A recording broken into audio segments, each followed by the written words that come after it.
Builders are still working on the $30.6 million project. The new Maitland Hospital has been built adjacent to the old hospital. Maitland Hospital was 100 or 150 years old, and a lot of the portions of it were not up to modern day standards. The new hospital will have an emergency department, 4 operating theatres, clinical areas and patient rooms. The only increase in bed numbers will be the addition of a 24-bed psychiatric ward. Construction is expected to be completed within a fortnight. When it is, the Hunt Area Health Service will begin fitting out the new buildings. We have to clean it properly, then we have to install all the new equipment, shift in furniture and eventually shift the patients across.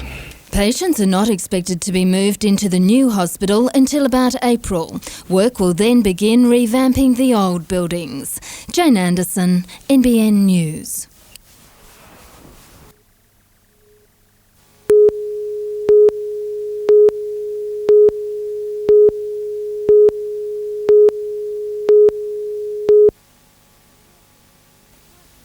Apart from the weeds and cobwebs, you'd be forgiven for thinking the Head and Greeter drive-in is open for business. Truth is, though, the Picture Theatre has been caught in a time warp. 3.5 years ago, in May 1992, the managers of the drive-in walked out. I think the people who were running it 3.5 years ago decided that they wanted to do something else and that they weren't willing to put the time into it anymore, and so it closed. Much of the complex has been left as it was. Still hanging on the walls, previews of coming attractions. Coffee, tea and chip bags, all ready for a night's entertainment. Scott Seddon plans to reopen the drive-in. The screens, speakers and projectors only need to be fired up. Drive-in theatres fell into decline in the 70s with the rise in popularity of home videos. Scott Seddon believes the time is right for a revival. There are lots of people who spend a lot of their leisure time in the drive-ins who would certainly like to come back and just have another look at it. The complex will take up to 650 cars. Movies should start being screened by April next year. Jane Anderson, NBN News.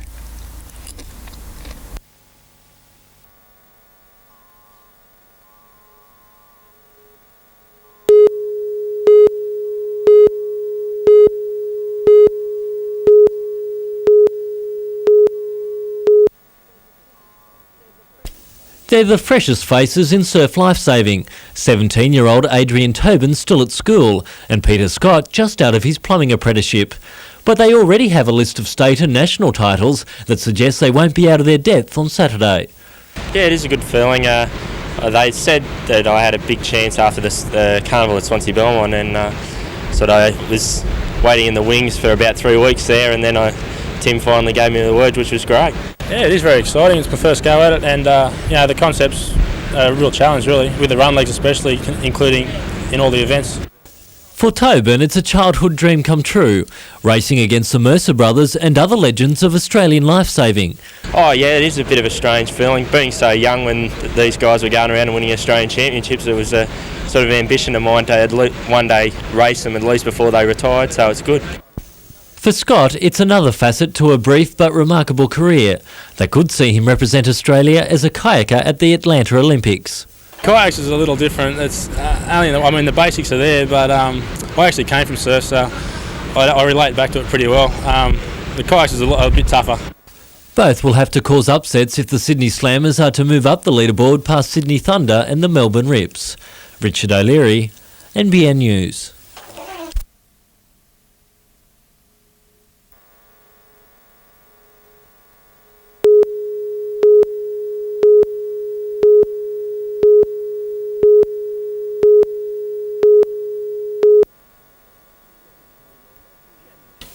Chairman Terry Lawler says it was a vote for club stability after the Super League threatened to destroy the club. We've all learned a lot from it, the club has learned a lot from it, and most importantly out of that I think we're a much stronger organisation for it. We're certainly more unified. Lawler, Crockett, Crosby, Duncan and Simpson were all re-elected after 3 new candidates failed to get sufficient votes to topple the incumbents, with Lawler expected to be re-elected as chairman unopposed. The 9-man board complete with the addition of the 4 delegates from the Newcastle Rugby League. But Lawler says it's not the time for the club to rest on its laurels. Well, the challenge is obviously from a rugby league point of view, is ensure that that success we achieved this year is a platform for us to move forward from, and certainly uphold those high levels of achievement. But the challenges won't be restricted to the football field, with the club also forced to battle Super League and the Olympics for sponsors. The sponsorship marketplace was going to be a difficult one anyhow. It'll be that much more difficult, that's a fact of life, but we need to simply take that challenge on board and deal with it.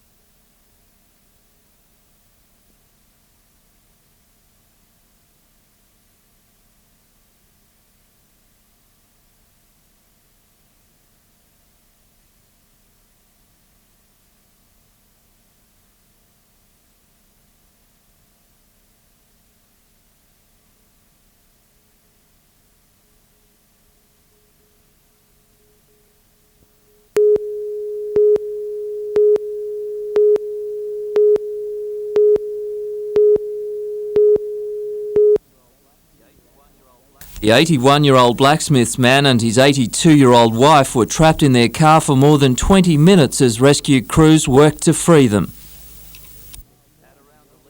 At around 11 this morning, the elderly male driver drove through a give-way sign onto the Pacific Highway at Blacksmiths, colliding with a van travelling south.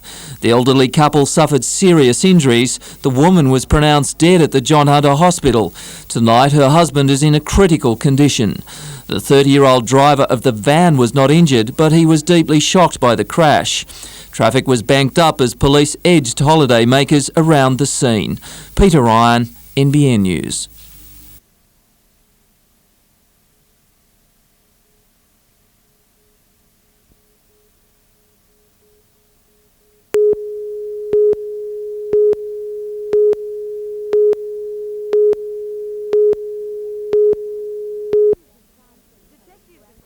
Detectives and crime scene police were at the Patterson Place address for most of the day. It's believed the man, who's of Samoan descent, lives in Sydney but was visiting relatives for Christmas. His daughter-in-law phoned for help just after 9:15 this morning. When ambulance officers and police arrived this morning, they found the man lying face down on the kitchen floor. He had a lot of blood around his body and an injury to the back of his head. Well, the circumstances are unusual, to say the least. I'm afraid I can't elaborate any further than that. A post-mortem examination will be carried out over the weekend. Police are hoping that will help them in determining whether the man died from natural causes or otherwise. His son and daughter-in-law are helping police with their inquiries. Jodie McKay, NBN News.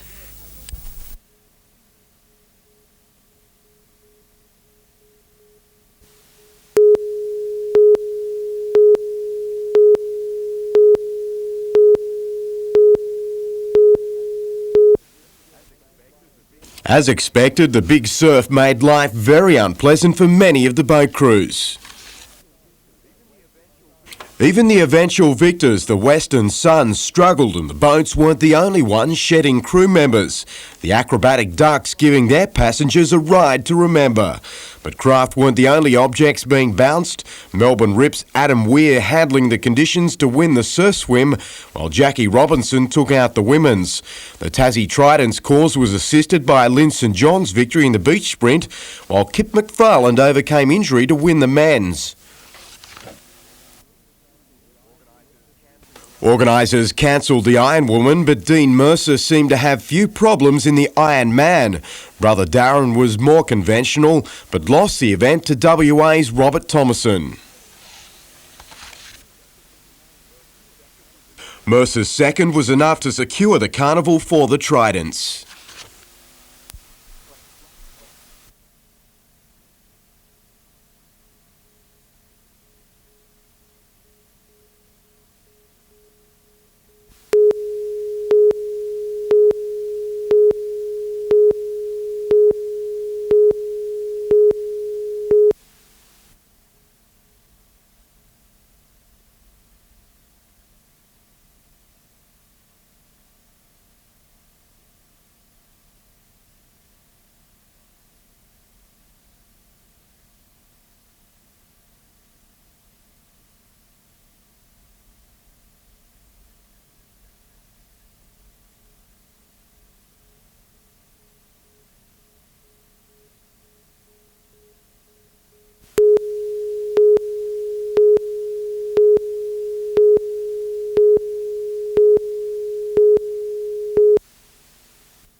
Newcastle was well and truly the underdog against the high-flying Brisbane Strikers. In their last encounter, Brisbane won 5-0. The Breakers showed desperation from the start, throwing themselves into the game, and the visitors didn't help their own cause with some sloppy play.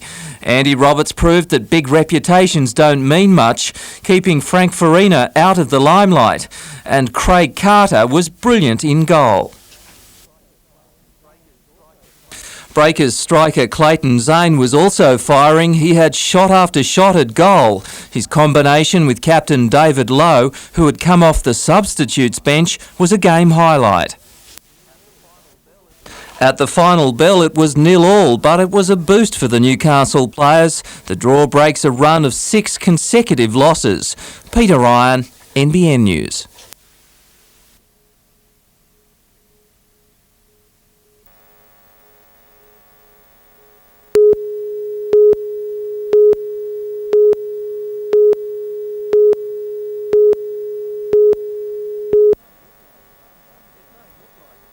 It may look like fun, but for the uninitiated, this seemingly safe sport can be dangerous. They don't understand that a rip ends somewhere out to sea. They try and fight it, their energy drains down, next thing you know we have a rescue. Boogie board riders as young as 4 years old are paddling out into the ocean, some with no experience in surfing. At Nobby's, lifesavers have rescued 2 people in the last 3 weeks, with boogie board riders caught out of their depth. And in a tragic case in Sydney, a 7-year-old boy was swept out to sea at Narrabeen while he was playing on his boogie board. Despite an intensive search, the child has not been found. And after a spree of Christmas present boogie boards, lifesavers expect more problems ahead. Inexperienced riders are advised to stick to the flagged area, and as the boards are difficult to paddle, lifesavers say flippers are a must. Without the flippers, they won't be able to paddle against the rips or the currents or the sweeps along the beach. Peter Ryan, NBN News.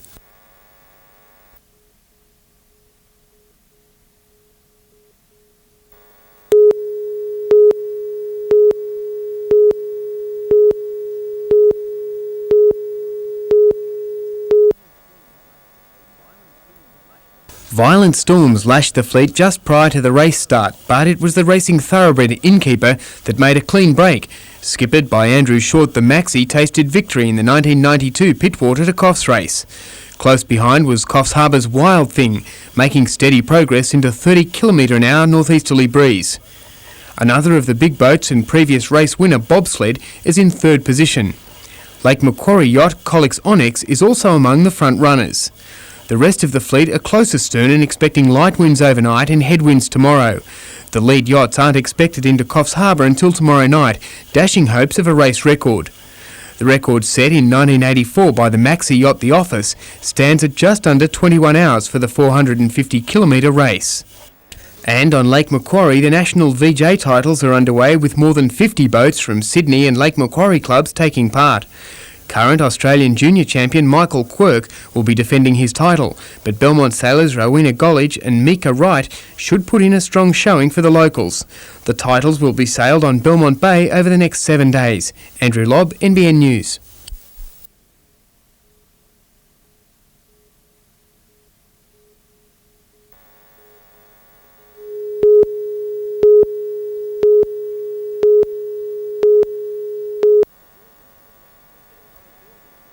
There's not a building on the 7-hectare site, and already the development has been vandalised. Signs have been sprayed with paint and ripped down, surveyors' pegs pulled out of the ground. I was nearly in tears on Saturday when I saw the damage that was done. It was so massive that it became a feeling of personal feeling that, why me? Real estate agent Richard Greystone has been stunned by the vandalism. Each night for the last 4, vandals believed to be environmental extremists have moved in. The housing development has had vocal opposition since it was mooted more than a year ago. Protesters saying it's a scar on the bushland area. I'm not happy that it's happening, but as I say, we knew that it was zoned residential. It was going to happen one day. The land has been zoned residential for more than 2 decades. Security guards have been called in to protect the site from more attacks.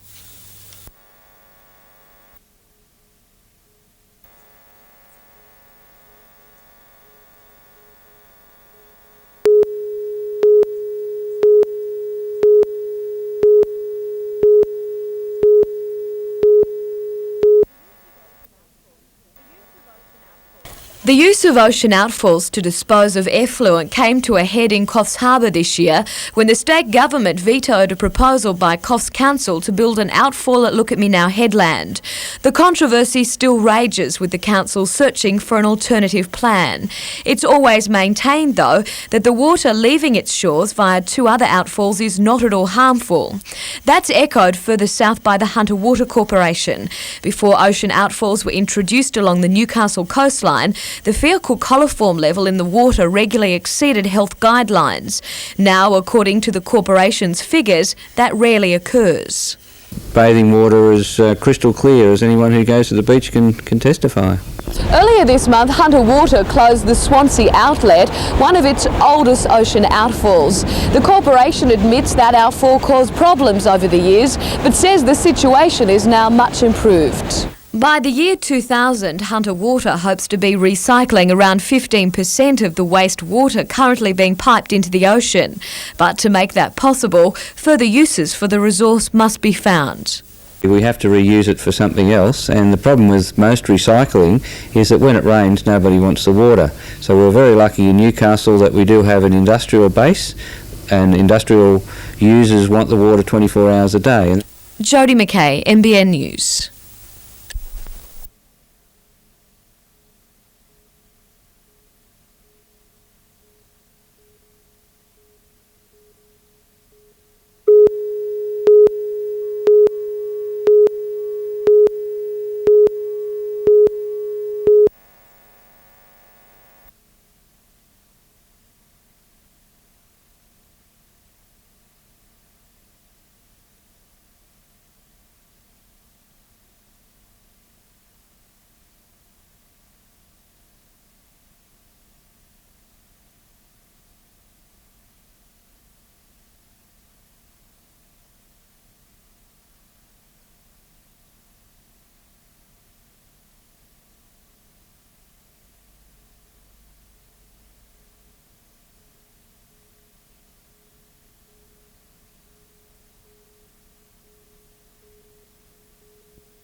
Built in 1913, Fort Wallace has played an important part in Newcastle's history, the city's first line of defence in World War II.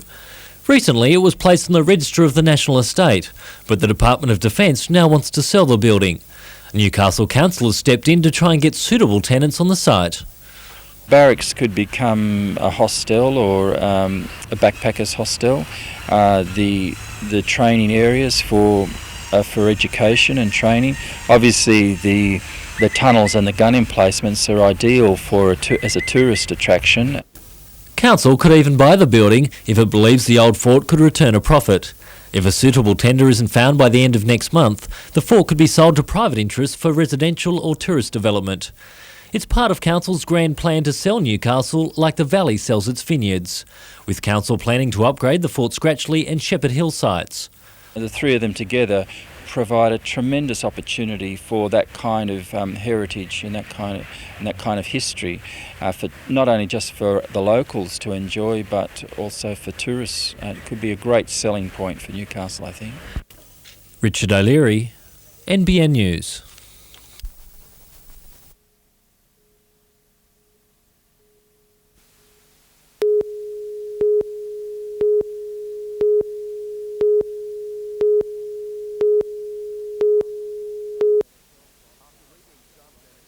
After leaving dumped NSL club Parramatta, the Breakers gave the Eagles $1,000 compensation for Sprod's services, $500 of which has been paid.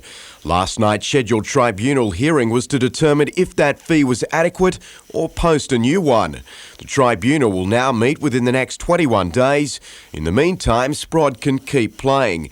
He left the Breakers 3 years ago for $500, but if the NSL sets an unrealistic compensation fee on his head, there is a chance he will continue his A-League career elsewhere.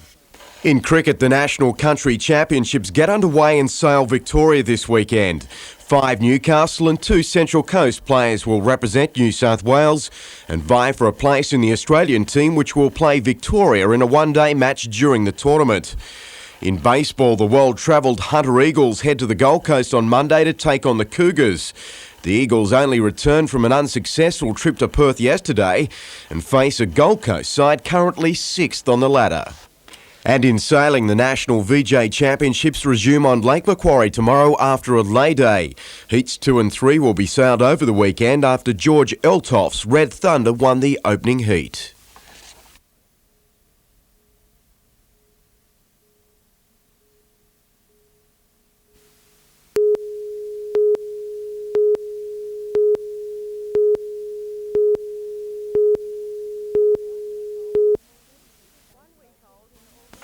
One week old and already these baby locusts are making their presence known.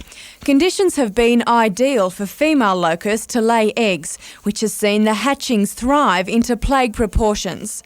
At Gurley, west of Moree, a band of the pests has overtaken a majority of the land looked after by the local department of the Rural Lands Protection Board.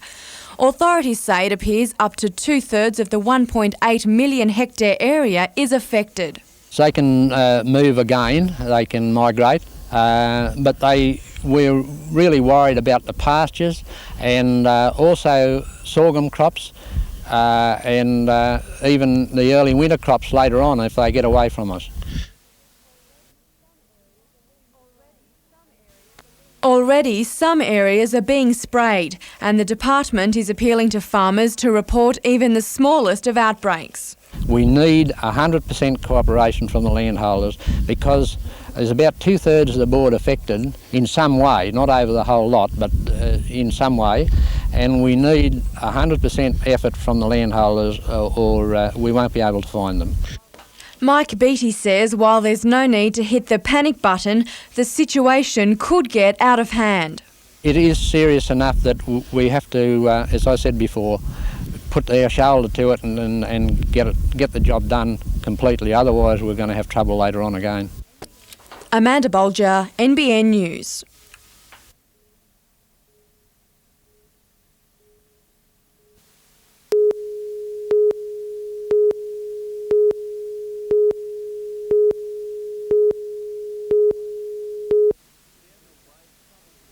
The annual wave of people heading to city beaches in summer is traditionally followed by a crime wave of beach theft. This year is worse than ever in what's believed to be the work of professional thieves. Thousands of dollars worth of fashionable surf clothing is going missing. They're targeting the name brands, the bags that are left by themselves right up at the other end of the beaches and out of the sight of the beach inspectors. Expensive backpacks, t-shirts, shorts, sunglasses and towels are easy prey for the thieves who wait until the owners are in the surf and usually out of sight before they pounce. Beach inspectors have called on people to be more aware. If you can leave your bags in a space that you can see it from the water with someone responsible, or if you can't do that, one of the group stays in and watches the bags, then he goes out and has a surf after.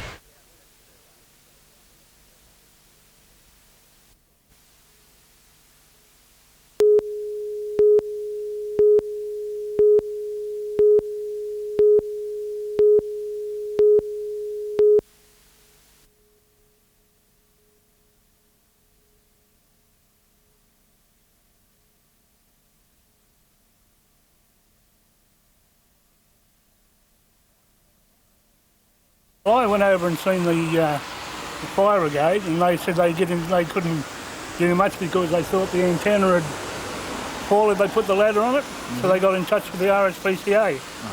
And the RSPCA must have got in touch with the police rescue.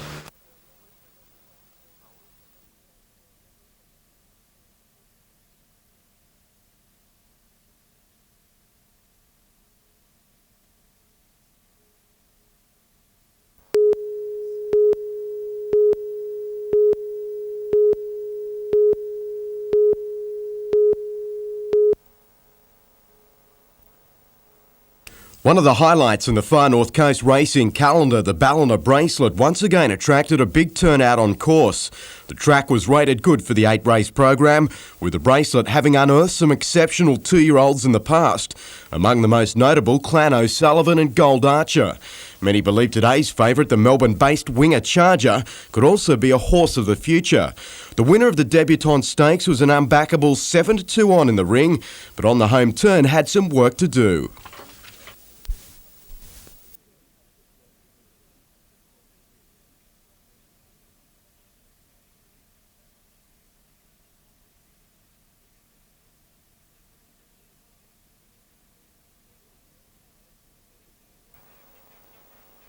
A little green, but Olsen got him home in a time of 58.2 seconds for the 1,000 metres, well outside the race record.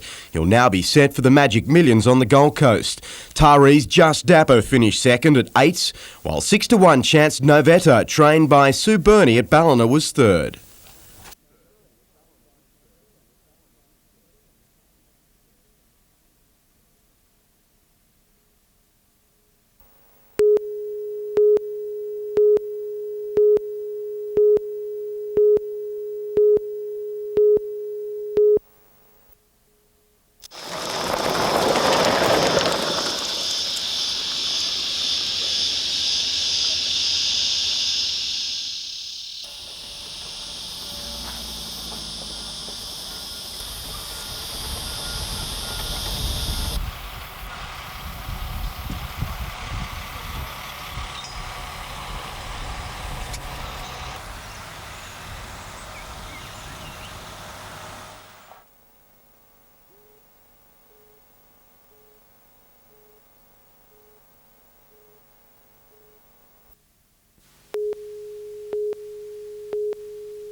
The news came as a huge shock. The proud Goldmark Group, with 200 shops around Australia, has called in administrators. It's unable to meet a $100 million debt. The company was hoping to be able to refinance a debt due to one of its principal financiers, but the refinancing fell through. A tough retail market is blamed for the company's financial problems. For the workers of the jewellery chain in Tamworth, Newcastle, Lismore and Coffs Harbour, there was this commitment from the administrator. The good news is that we're carrying on business. No staff will lose their jobs. There's about 2,700 people employed by the group, and we're extremely optimistic that we'll find a buyer of the group as a going concern. 8 groups have already taken interest in the sale of the company, with the price estimated to be around $100 million. The chain is expected to have a new owner within a month. Peter Ryan, NBN News.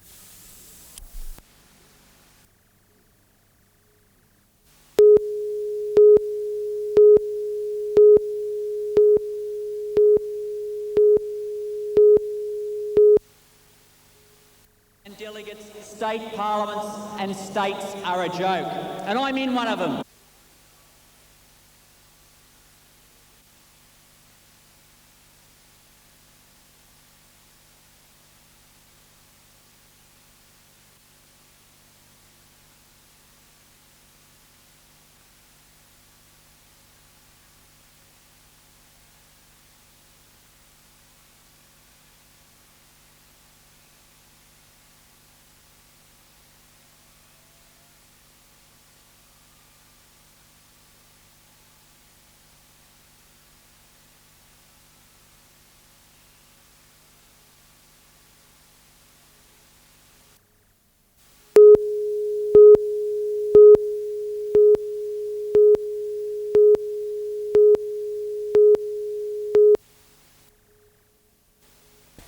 Red Thunder, skippered by El Toft, had won 3 out of the past 4 heats, the only failure in light winds yesterday.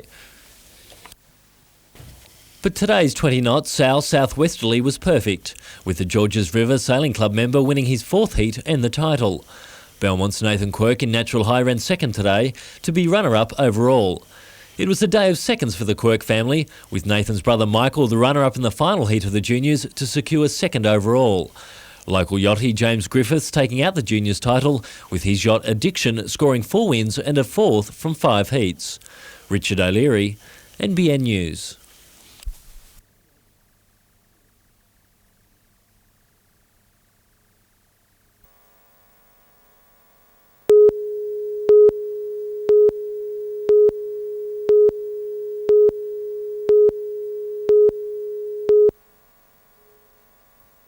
There's never been a problem with the Knights' fitness. These men are amongst the fittest in the comp. But the modern game of rugby league isn't just about brute force, it's also a battle of the mind. The more people mentally prepare, the easier the games become, and the more victories you get and the more confident people become. So it's a side of the game we're concentrating on. The team will play in the Sevens early next month, then some pre-season warm-up games and a special camp. We play Balmain and Illawarra both at Coffs Harbour. In that time, that week in between, we'll have a camp up there at a sports type camp on mental preparation and things like that. The Knights are obviously prepared to try what they can to improve. 2 months ago, they began a program using judo as a part of their training. Meanwhile, there are reports that former Knights coach David Waite is to work with St George this coming season. The club says an announcement on its new coach will be made tomorrow. Peter Ryan, NBN News.